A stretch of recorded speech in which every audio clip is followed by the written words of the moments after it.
Welcome to జై స్వరాజ్య వోల్ TV Karimnagar. ప్రస్తుతం మనము కరీంనగర్లో ఉన్నాము.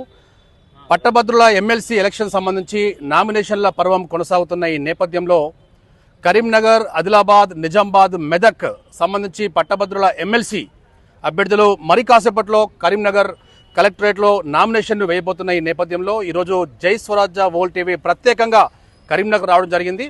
ఇక్కడ ఎమ్మెల్సీ అభ్యర్థి వివిధ పార్టీల విషయానికి వస్తే కాంగ్రెస్ నుంచి ఆల్ఫోర్స్ నరేందర్ రెడ్డి గారు, ప్రఖ్యాత విద్యావేత్త, మరియు బీజేపీ నుంచి అంజిరెడ్డి గారు, మరియు ఎమ్మెల్సీలో కొంతమంది ఆశావాదులు మరియు ఇండిపెండెంట్ అభ్యర్థులు కూడా ఉన్నారు. ఆ ఇండిపెండెంట్ అభ్యర్థుల విషయానికి వస్తే మాత్రం ప్రసన్న హరికృష్ణ గౌడ్ ఈ విషయం అనేది, ఈ పేరు అనేది కొంచెం ఎక్కువగా ప్రముఖంగా వినబడతా ఉంది. సో అన్ని పార్టీలకు ఒక ఎమ్మెల్సీ సంబంధించి ఇండిపెండెంట్ అభ్యర్థిగా ప్రసన్న హరికృష్ణ గౌడ్ గారు చాలా తగ్గఫోర్గా ఇస్తున్నారన్న విషయము ఇక్కడ ఉన్నటువంటి విద్యావేత్తల ద్వారా మరియు ప్రతి ఒక్కరి ద్వారా మనం తెలుసుకుంటూ ఉన్నాం. మరి రాబోయే పట్టభద్రుల ఎమ్మెల్సీ ఎవరు గెలవబోతున్నారు, నిజామాబాద్, ఆదిలాబాద్, మెదక్ అండ్ కరీంనగర్ సంబంధించి జరగబోయే ఈ పట్టభద్రుల ఎమ్మెల్సీ ఎలక్షన్లో ఎవరు విజయం సాధించబోతున్నారో తెలుసుకునే ప్రయత్నంలో ఈరోజు జై స్వరాజ్య వోల్ టీవీ ప్రత్యేకంగా కరీంనగర్ రావడం జరిగింది. మనతో చాలామంది విద్యావేత్తలు ఉన్నారు. వారి యొక్క అభిప్రాయం అడిగి తెలుసుకుందాం. ఈరోజు ఎమ్మెల్సీ ఎన్నికల నామినేషన్ ప్రక్రియలో భాగంగా ఇక్కడ నామినేషన్ వచ్చేటువంటి తరుణంలో ఇక్కడ ఉన్నటువంటి వార్తను కవరేజ్ చేయడానికి వచ్చినటువంటి జై స్వరాజ్ ఛానల్ వారికి ప్రత్యేకమైన ధన్యవాదాలు. ఇది నిజంగా ఒక ప్రత్యేకమైనటువంటి సన్నివేశం. ఇక్కడ ఉన్నటువంటి తెలంగాణ రాష్ట్రంలో ఒక మలుపు తిప్పేటువంటి ఎన్నికల ప్రక్రియ ఈ గ్రాడ్యుయేట్ ఎమ్మెల్సీ.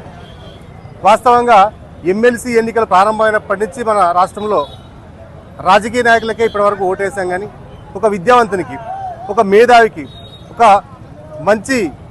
మంచిని కోరుకునేటువంటి ఒక ప్రొఫెసర్కి, ఒక మేధావికి మేము సపోర్ట్ చేయడానికి మేము ఓటేస్తామని చెప్పడానికి చాలా గర్వపడుతున్నాం. ప్రసన్న హరికృష్ణ అనేటువంటిది ఒక చిన్న పేరు కాదు, అదొక శక్తి. ఎందుకంటే చాలా సంవత్సరాలుగా ఇటు ఉద్యోగుల సమస్యల పట్ల, అటు నిరుద్యోగుల సమస్యల పట్ల, అదేవిధంగా ఈ పట్టభద్రుల యొక్క సమస్యల పట్ల పూర్తి అవగాహన ఉన్నటువంటి వ్యక్తి. మహిళా సాధికారత వైపు కూడా తన యొక్క స్పష్టమైనటువంటి అవగాహన ఉన్నటువంటి వ్యక్తి. ఎందుకంటే ఒకే మాటలో చెప్పాల్సుకున్నాం, ప్రసన్న హరికృష్ణ అనేటువంటి పేరులో ప్రసన్న అనేటువంటి వాళ్ళ భార్య పేరు. మహిళా సాధికారత అంశం పట్ల ఇంతకంటే గొప్ప నిర్ణయం తీసుకున్నటువంటి వాళ్ళు ఎవరూ లేదు, ఇంతవరకు వినలేదు మనం. అదేవిధంగా రేపటి తెలంగాణ రాజకీయాలలో మేధావులు మళ్ళీ రాజకీయం వైపు చూడాలంటే ఈ ప్రసన్న హరికృష్ణ గెలుపు వల్ల మాత్రమే మళ్ళీ మేధావర్గం అంతా కూడా అటువంటి టర్న్ అయ్యేటువంటి అవకాశం ఉంది. చదువుకున్నటువంటి వ్యక్తి రాజకీయాలను మార్చగలడు అనేటువంటి విషయాన్ని ఈ సందర్భంలో మనం గమనించబోతున్నాం. వాస్తవంగా మన భారతదేశంలో ప్రతి 10 సంవత్సరాలకు ఒకసారి, 15 సంవత్సరాలకు ఒకసారి వివిధ రకాల ఉద్యమాలు అనేటువంటి వచ్చినాయి. మన భారతదేశంలో మనం విలీనం కావడం అనేటువంటి 1940లో జరిగిన తర్వాత మళ్ళీ తెలంగాణ ఉద్యమం అనేటువంటి మొదటి దశ ఉద్యమం అనేటువంటి 1969లో రావడం జరిగింది.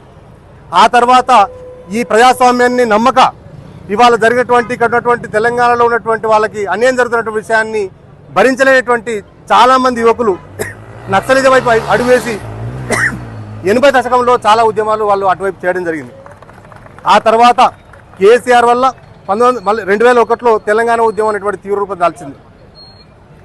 ఆ రకంగా తీసుకున్నట్టయితే ఇప్పుడు జరిగేటువంటి ఈ 20 సంవత్సరాల తర్వాత మళ్ళీ ఇప్పుడు బీసీ వాదం అనేటువంటిది అదేవిధంగా అయింది. ఇది ఖచ్చితంగా ఒక మార్పుకు సంకేతం అవుతుంది. ఇవాళ యువత అంతా కూడా మన వైపు వచ్చిండ్రు, ఇవాళ మహిళలంతా కూడా మన వైపు చూస్తున్నారు. ఖచ్చితంగా ఈ ఎన్నిక అనేటువంటిది ఒక అనివార్యమైనటువంటి గెలుపు ప్రసారించేది కాబోతున్నది. ఇది మనం అందరం కూడా ముందు చూడబోతున్నాము. జై హరికృష్ణ.